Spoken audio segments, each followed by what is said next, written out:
परम पूज्य गुरुदेव और वंदनीय माता जी के चरणों में कोटि कोटि प्रणाम। आप सभी को प्रणाम। पुस्तक गायत्री मंत्र के धी अक्षर की व्याख्या सर्वतोमुखी उन्नति, जिसके लेखक हैं पूज्य गुरुवर पंडित श्री राम शर्मा आचार्य। इस पुस्तक में हमने कल सुना, उन्नति करना ही जीवन का मूल मंत्र है। आज हम सभी सुनेंगे, उन्नति के लिए आकांक्षा कीजिए। परमात्मा ने सभी को एक से शारीरिक अंग प्रत्यंग और इंद्रियें दी है। यदि मनुष्य इनका उचित रूप से प्रयोग करे तो कोई कारण नहीं कि जीवन क्षेत्र में अभीष्ट सफलता प्राप्त न हो सके। मनुष्य जिस प्रकार की इच्छा और आकांक्षा करता है, वैसी ही परिस्थितियाँ उसके निकट एकत्रित होने लगती है। आकांक्षा एक प्रकार की चुंबक शक्ति है, जिसके आकर्षण से अनुकूल परिस्थितियाँ खींची चली जाती है।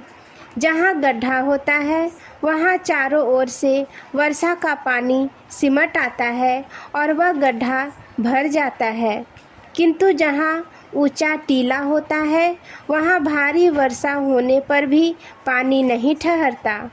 आकांक्षा एक प्रकार का गड्ढा है, जहाँ सब ओर से अनुकूल स्थितियाँ खींच खींच कर एकत्रित होने लगती है। जहाँ इच्छा नहीं, वहाँ कितने ही अनुकूल साधन मौजूद हो, पर कोई महत्वपूर्ण सफलता नहीं होती। देखा गया है कि अमीरों के लड़के अक्सर नालायक निकलते हैं और गरीबों के लड़के बड़ी बड़ी उन्नतियां कर जाते हैं। संसार के इतिहास को उलट जाइए, अधिकांश महापुरुष गरीबों के घर में पैदा हुए व्यक्ति ही मिलेंगे। कारण यह है कि ऐसो आराम की काफ़ी सामग्री सुगमतापूर्वक मिल जाने के कारण उनकी रुचि सुखोपभोग में लग जाती है। किसी दिशा में महत्वपूर्ण सफलता प्राप्त होने की तीव्र अभिलाषा उनमें नहीं होती। अभिलाषा के बिना पौरुष जागृत नहीं होता और पुरुषार्थ के बिना कोई महत्वपूर्ण सफलता कठिन है। गरीबों के लड़के अभावग्रस्त स्थिति में पैदा होते हैं। अपनी हीनता और दूसरों की उन्नति देखकर अंतःकरण में एक आघात लगता है। इस आघात के कारण उनमें एक हलचल, बेचैनी उत्पन्न होती है। उस बेचैनी को शांत करने के लिए वे उन्नत अवस्था में पहुंचने की आकांक्षा करते हैं। यह आकांक्षा ही उस मार्ग पर ले दौड़ती है जिस पर चलते हुए महत्वपूर्ण सफलताएं प्राप्त हुआ करती है। उपरोक्त पंक्तियों में हमारा अभिप्राय गरीब या अमीरी के साथ उन्नति या जीवन की असफलता या संबंध जोड़ने का नहीं है। हमारा अभिप्राय केवल यह बताने का है कि जहाँ जिस वातावरण में इच्छा की आकांक्षा की कमी रहेगी, वहाँ विभूतियाँ प्राप्त ना हो सकेगी। जहाँ इच्छा होगी, अभिरुचि होगी, वहाँ पैसे का, साधनों का, सहयोग का अभाव भले ही हो, पर धीरे धीरे अनुकूल वातावरण उत्पन्न हो जाएगा और गौरवास्पद सिद्धि मिलकर रहेगी। यदि संपन्न घर के व्यक्ति को किसी बात की उत्कट अभिलाषा हो, तब तो सोना और सुगंध का संयोग ही समझिए। गरीबों को उन्नति के लिए जिन साधनों को जुटाने में पर्याप्त परिश्रम करना पड़ता है, वे तो उन्हें अनायास ही प्राप्त हुए होते हैं। इसलिए उनके लिए तो आगे बढ़ने में और भी अधिक आसानी होनी चाहिए। मन में जो इच्छा प्रधान रूप से काम करती है, उसे पूरा करने के लिए शरीर की समस्त शक्तियाँ काम करने लगती है।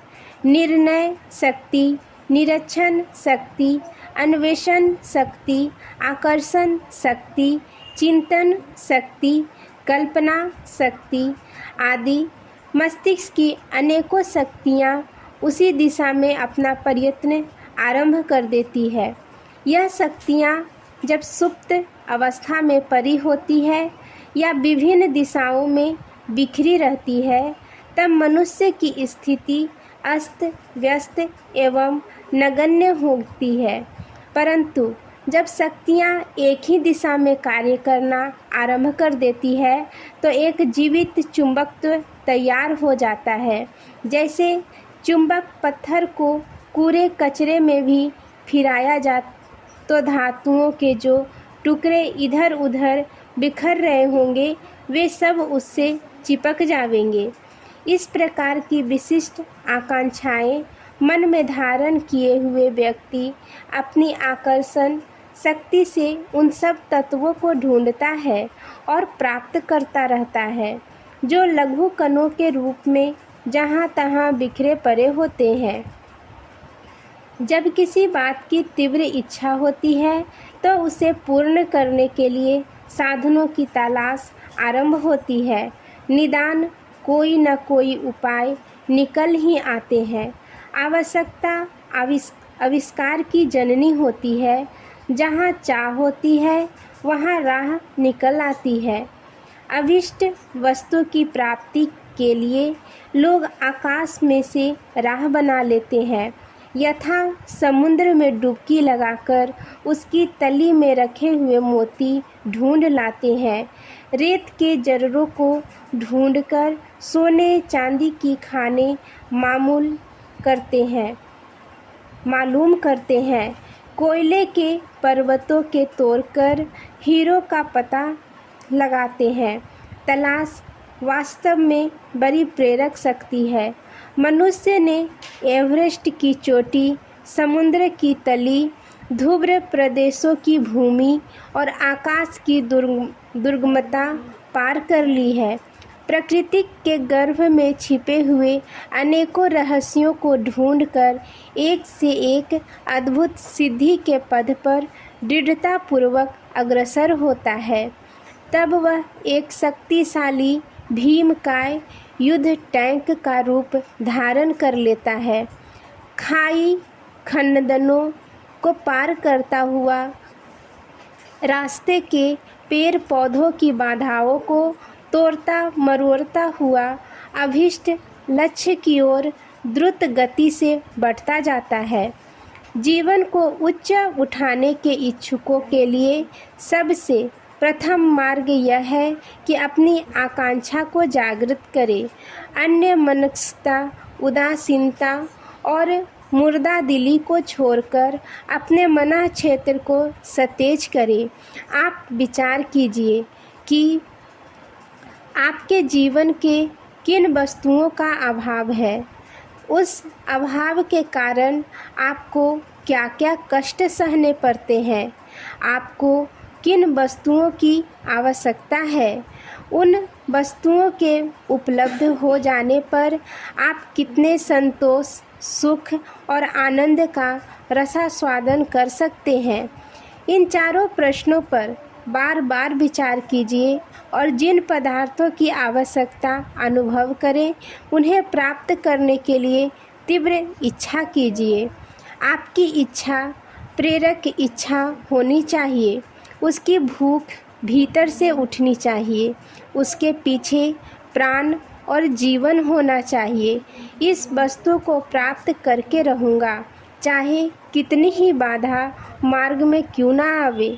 अपने प्रयत्न निरंतर जारी रखूँगा, चाहे कितने ही निराश लगने वाले अवसर क्यों ना आवे। इस प्रकार के संकल्प की मन में गहरी सुदृढ़ स्थापना होनी चाहिए। जिस वस्तु को आप प्राप्त करना चाहते हैं, पहले उसके संबंध में गंभीर विचार कर लीजिए। उसे प्राप्त करना किस प्रकार कैसे संभव है, उसकी संभावनाओं पर तर्क वितर्क कीजिए। कल्पना की स्वप्निल उड़ान से नीचे उतरकर व्यवहारिक क्षेत्र में दृष्टिपात कीजिए कि कहीं आप कोई चंद्र खिलौना तो नहीं चाह रहे हैं। आरंभ में छोटी छोटी सफलताएं प्राप्त करने को छोटे छोटे कार्य हाथ में लीजिए। बहुत बड़े मुद्दतों में पूरे होने वाले कार्यों को आरंभिक लक्ष्य बना लेना ठीक नहीं है। अंतिम लक्ष्य बहुत बड़ा हो सकता है, पर आरंभिक सफलता के लिए छोटे छोटे विराम रखने चाहिए।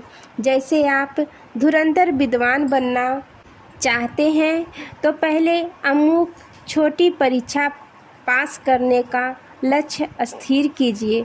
उसमें सफल होने के बाद आगे की मंजिलें नियत करते चलिए और उन्हें तय करते जाइए। इस प्रकार एक एक करके छोटी मंजिलों को पार करते चलने से मनुष्य का साहस, बल, आत्मविश्वास और अनुभव बढ़ता चलता है और वह धीरे धीरे अंतिम लक्ष्य तक पहुंच जाता है। आज के लिए यहीं तक। आप सभी को धन्यवाद। जय गुरुदेव।